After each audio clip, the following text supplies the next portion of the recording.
Bonjour à vous, bon matin. Alors, ce matin, comme prévu, nous allons parler de comment contrôler vos émotions réactives ou encore comment contrôler vos réactions à vos émotions. On va démêler ça au cours de la vidéo.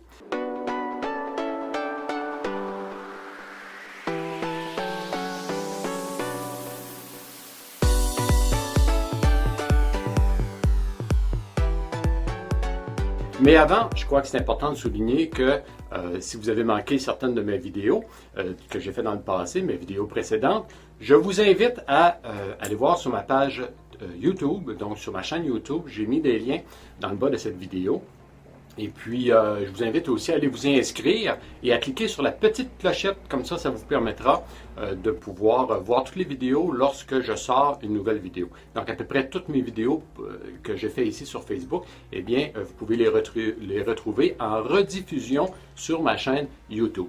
Et puis, c'est peut-être la première fois qu'on se rencontre. Mon nom est Paul Rousseau. Et puis, comme praticien en gestion du poids et aussi comme entraîneur personnel et comme conférencier, j'aide les gens qui sont sérieux dans leur désir de transformation à avoir plus d'énergie et de vitalité, à apprendre à être mieux dans leur peau et à augmenter leur confiance en soi. Et puis, je vous rappelle le sujet de ce matin. Donc, bon matin aux gens quelques personnes qui sont ajoutées depuis le début de cette vidéo. Donc, je vous rappelle le sujet de ce matin qui est de comment contrôler vos émotions réactives. Et on va en parler ce matin d'une facette qui est plutôt comme un facteur naturel de la santé. Donc, le but, c'est de vous sentir mieux dans votre peau. Et puis, c'est autour de ça qu'on va tourner pendant cette vidéo.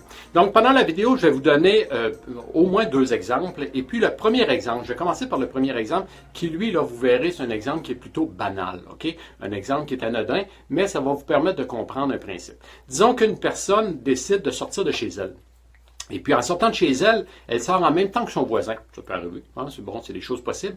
Et puis, son voisin a l'air un petit peu bourru cette journée-là. Et puis, regarde cette personne-là, et puis avec aucune expression dans son visage, et même avec un air bête, et puis ne dit pas bonjour, ne dit pas salut, rien. Et la personne embarque dans son auto et s'en va. Disons que la première personne qui a vu son voisin agir comme ça, donc d'une façon, un comportement inhabituel pour elle, elle peut commencer à avoir un discours intérieur qui fait en sorte qu'elle se dise, bon, pourquoi il a agi comme ça avec moi? Pourquoi il ne m'a pas dit bonjour? D'habitude, il est gentil, qu'est-ce que j'ai fait? Et puis, la personne peut passer toute sa journée comme ça, à penser ainsi des idées négatives. Et puis, donc, ce discours intérieur-là fera en sorte qu'elle se mettra dans un état peut-être avec un peu plus de tension et puis un peu plus de stress aussi. On en parlait dans la vidéo de la semaine dernière. J'ai mis un lien justement avec cette vidéo-ci. Si vous n'avez pas vu la vidéo sur le stress de la semaine dernière et puis voir tous les effets négatifs que le stress peut nous apporter, entre autres comme le surplus de poids et puis l'hypertension, etc. Et vous savez, c'est un exemple bien spécial, mais bien banal. Mais ici, dites-vous bien que la personne, ce qu'elle doit comprendre en voyant son voisin, c'est que chacun est responsable de ses réactions. Donc, c'est elle qui fait en sorte qu'elle tourne un discours intérieur qui est négatif dans sa tête, ou si elle décidera de tourner un discours intérieur qui sera davantage positif. Et puis, elle doit comprendre ça parce que sinon, à chaque fois qu'elle rencontre quelqu'un qui a une attitude bourrue une journée, une attitude négative, eh bien, elle répétera ce même modèle, ce même pattern de jour en jour. Et puis, c'est là que l'hypertension peut augmenter, le stress, et puis devenir permanent dans son corps.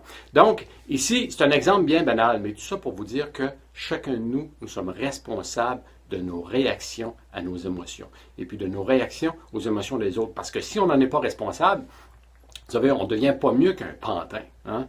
Donc, l'attitude positive de quelqu'un nous rend joyeux, et puis l'attitude négative de quelqu'un nous rend triste. Donc, c'est important de bien connaître sa valeur, hein? Connaître ses valeurs dans la vie, puis connaître sa valeur, savoir ce qu'on vaut. Et je vais vous expliquer un petit peu qu'est-ce qu'on doit comprendre ici. Parce que dans cet exemple-là ici, qui est bien simple, là, vous êtes d'accord avec moi qu'on irait parler à ce voisin-là, et puis on lui dirait qu'est-ce que ça a fait à sa voisine, et puis il comprendrait que, écoute, c'est parce que, bon, peut-être qu'il vient de se disputer avec sa conjointe, ou il y a eu une mauvaise nouvelle, ou peu importe, hein, donc c'est important de bien comprendre, la personne comprendrait très bien, là, facilement. Donc c'est un exemple très très simple, mais pour comprendre que nous sommes chacun responsables de nos réactions.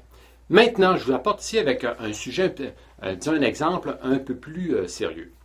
Disons que dans votre vie, là, Disons que vous avez quelqu'un qui est plutôt foncièrement désagréable. OK? Quelqu'un qui vous manque de respect, une personne qui est même hostile envers vous. Alors, comment on réagit? Parce que nos émotions ne sont pas nécessairement bonnes vis-à-vis de ça. Là. Donc, comment on réagit à une telle personne? Dites-vous bien que si vous décidez de réagir coup sur coup, si vous êtes une personne prompt et puis vous réagissez coup sur coup, en vous abaissant son niveau d'attitude, faut le dire que c'est ça qu'on se trouve à faire lorsqu'on réagit coup sur coup, eh bien, vous n'êtes pas mieux que le pantin de tout à l'heure. Donc, vous réagissez coup sur coup, et puis encore là, votre stress va être encore bien plus élevé lorsque c'est un exemple avec quelque chose de plus sérieux, quelqu'un qui est même hostile envers vous, qui vous manque de respect. Donc, ce qu'on doit faire ici, ce que je vous suggère, et puis ce qui sera mieux pour votre santé, c'est la solution, c'est de faire le choix de vous aimer soi-même. Okay? Là, vous vous dites peut-être, OK, où est-ce qu'il s'en va avec ça, de s'aimer soi-même? Oui, c'est de vous aimer suffisamment pour éviter de vous faire du mal. Parce que lorsque vous vous mettez à haïr une autre personne, dites-vous bien que vous en êtes la première victime. C'est vous que la tension augmente, c'est vous que ça amène plein de dysfonctions à l'intérieur de votre corps. Donc, c'est d'apprendre à s'aimer suffisamment pour éviter de se faire du mal. Et puis la solution à ça, c'est d'apprendre à aimer les autres. OK? Apprendre à aimer les autres. Vous savez, là, vous allez peut-être dire, OK, c'est un petit peu égoïste. Oui, c'est un peu égoïste. C'est comme un altruisme égoïste. Mais vous êtes d'accord avec moi que c'est ce qu'il y a de mieux pour les deux. Au niveau de la santé des gens, c'est ce qu'il y a de mieux pour les deux. Donc, d'apprendre à aimer les autres. Et puis, je vais vous expliquer ici comment faire et puis pour bien le comprendre. Parce que comment on peut en venir à aimer tout le monde?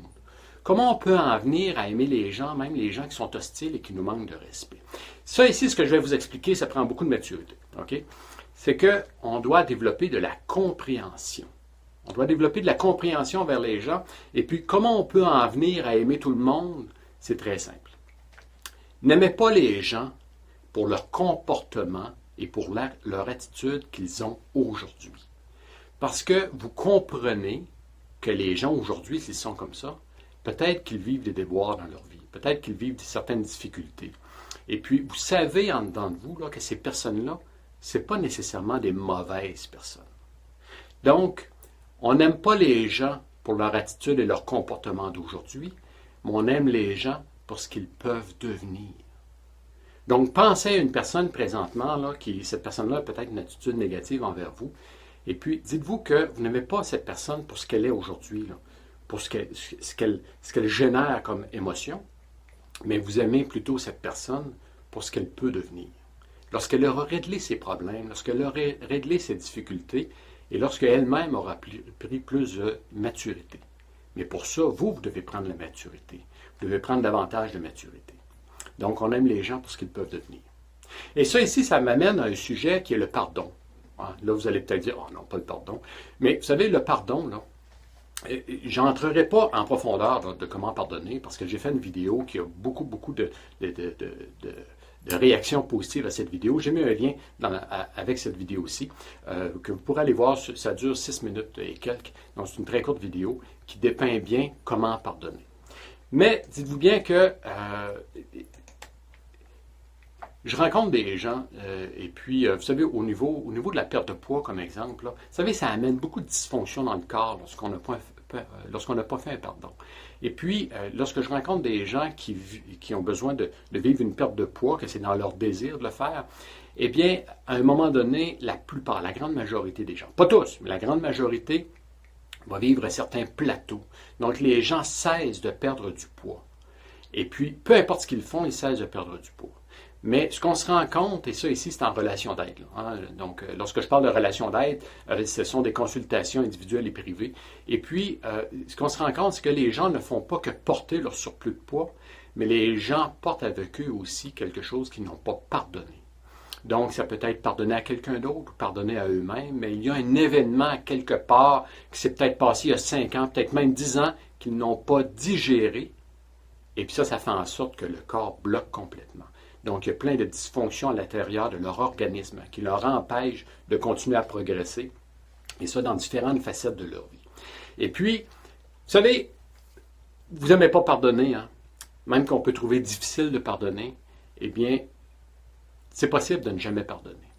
Et puis la façon de ne jamais pardonner, c'est que, prime abord, on ne doit pas condamner. Donc, lorsqu'on a à pardonner quelqu'un, c'est parce qu'on a condamné cette personne. Et puis, c'est pas bon pour notre santé de vivre ces émotions-là. Donc, si tout d'abord, on ne condamne pas les gens, eh bien, ça va nous permettre de ne pas avoir besoin de pardonner. Et puis, ça s'applique aussi envers vous. Peut-être que vous avez un bout dans votre passé, que vous avez de la difficulté à pardonner, mais c'est parce que vous vous êtes condamné à quelque part. Donc, au lieu de condamner votre passé ou les mauvais coups que vous avez faits dans votre vie, pourquoi ne pas avoir de la gratitude pour ce que vous avez fait dans votre vie à la place? Si vous avez de la gratitude, même pour les mauvais coups, c'est parce que vous irez chercher, vous comprendrez pourquoi vous avez agi comme ça, et vous comprendrez la leçon que vous pouvez en retirer. Parce qu'on peut toujours en retirer quelque chose de positif. Donc, la compréhension, c'est hyper important. Et ça fait partie du contrôle de vos émotions réactives. Si vous développez la compréhension de comprendre le pourquoi, et puis de vous aimer vous-même suffisamment pour éviter de vous faire du mal, eh bien, vous pourrez par la suite aimer les autres. Et ça va être meilleur pour votre santé. C'est un facteur naturel de santé. Et ça, vous savez, dans le programme Transformation Totale, c'est une facette qui est importante. Comme je vous disais, en relation d'aide. Vous savez, en relation d'aide, on apprend, ça c'est en consultation individuelle et privée, on apprend à s'aimer soi-même tout d'abord en apprenant à se faire confiance. Donc, connaître notre propre valeur et savoir qu'on n'est pas un pantin, qu'on ne réagit pas aux émotions qu'on peut avoir avec d'autres personnes. Et lorsqu'on comprend cela, ça nous permet de mieux aimer les autres. Et lorsqu'on apprend à mieux s'aimer et mieux aimer les autres, eh bien, c'est là qu'on apprend à se sentir mieux dans notre peau.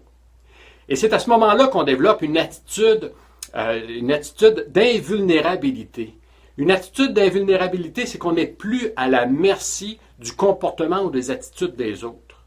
Et puis, une attitude d'invulnérabilité, c'est lorsqu'on a une attitude positive et qu'on a une compréhension en tout temps. Et ça prend beaucoup de maturité, là.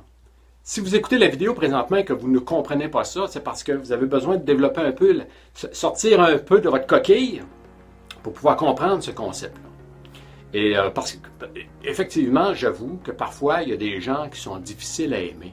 Parce qu'il y a des gens parfois qui sont chiants. On ne se le cachera pas, hein? Donc, on ne doit pas les aimer pour ce qu'ils sont aujourd'hui, mais les aimer pour ce qu'ils peuvent devenir. Est-ce que j'ai dit chiant? Sérieux que j'ai dit chiant? Oh shit! Oh, est-ce que j'ai dit shit? Oh. Homer Simpson sort de ce corps! Vive le direct! Vive le direct! Donc, vous avez aimé cette vidéo? Merci de me laisser un thumbs up. Et puis, dans les commentaires, j'aimerais que vous taguiez une personne qui serait intéressée ou à qui cette vidéo lui ferait du bien. Donc, vous pouvez taguer quelqu'un et puis ça va faire du bien. Vous allez commencer à expansionner votre compréhension à d'autres personnes autour de vous. Donc, bon matin, je vois qu'il y a des gens. Bon, Lorraine, Lucie, Charles, bonjour à vous. Bon matin à vous. Et puis, je vous invite, si ce n'est pas déjà fait, à aimer et à suivre les pages Facebook Paul Rousseau Conférencier et aussi Top Shape Fitness. C'est aux endroits où je peux faire des vidéos en direct. Et lorsque vous suivez, bien, ça vous permet d'être avisé, donc d'avoir une notification lorsque je commence une nouvelle vidéo en direct. Donc, je vous souhaite une bonne journée. Et puis, apprenez aujourd'hui, mettez en pratique tout de suite aujourd'hui à contrôler vos émotions réactives, donc de mieux réagir aux gens, de mieux réagir à leur comportement d'aujourd'hui parce que vous vous aimez suffisamment pour pouvoir aimer les autres. Tout est là-dedans. Donc, dites-vous bien qu'on se reparle bientôt. Ciao!